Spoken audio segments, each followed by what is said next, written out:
بیوی سے لپٹنا اور چومنا، بغل گیر ہونا، بوسہ دینا، کیا یہ جائز ہے روزے کی حالت میں؟ ہاں، نبی کریم صلی اللہ علیہ وسلم کے پاس ایک نوجوان آیا اور کہا کہ اللہ کے رسول صلی اللہ علیہ وسلم، میں روزے کی حالت میں بیوی کو چوم سکتا ہوں کیا؟ اللہ کے رسول صلی اللہ علیہ وسلم نے فرمایا نہیں، ایسا نہیں، اجازت نہیں دی۔ تو کچھ دیر کے بعد پھر ایک بوڑھا آدمی آیا، وہ بھی یہی سوال کرا، اللہ کے رسول صلی اللہ علیہ وسلم کیا میں میری بیوی کے ساتھ چوم سکتا ہوں، یعنی بغل گیر ہو سکتا ہوں؟ اللہ کے رسول صلی اللہ علیہ وسلم نے اسے اجازت دے دی۔ صحابہ حیران ہو گئے، ایک دوسرے کا چہرہ دیکھنے لگے۔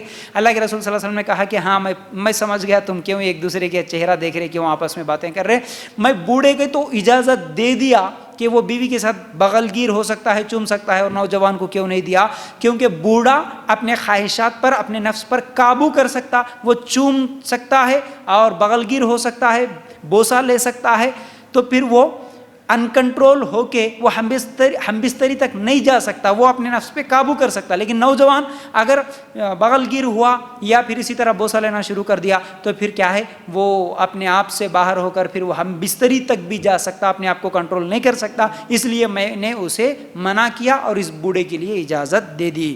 تو یہ مسند احمد اور ابو داؤد میں یہ حدیث موجود ہے۔ تو اس سے کیا معلوم ہوا؟ بہتر ہے کہ جائز تو ہے لیکن اپنے نفس پہ کنٹرول کر سکتے، کیا روزے کی حالت میں بیوی کو چوم سکتے، بغل گیر ہو سکتے، بوسہ لے سکتے، لیکن ہم بستری تک وہ بات نہ چلے جائے تو کر سکتے، ورنہ نہ کرنا ہی بہتر ہے۔ ٹھیک ہے، اسی طرح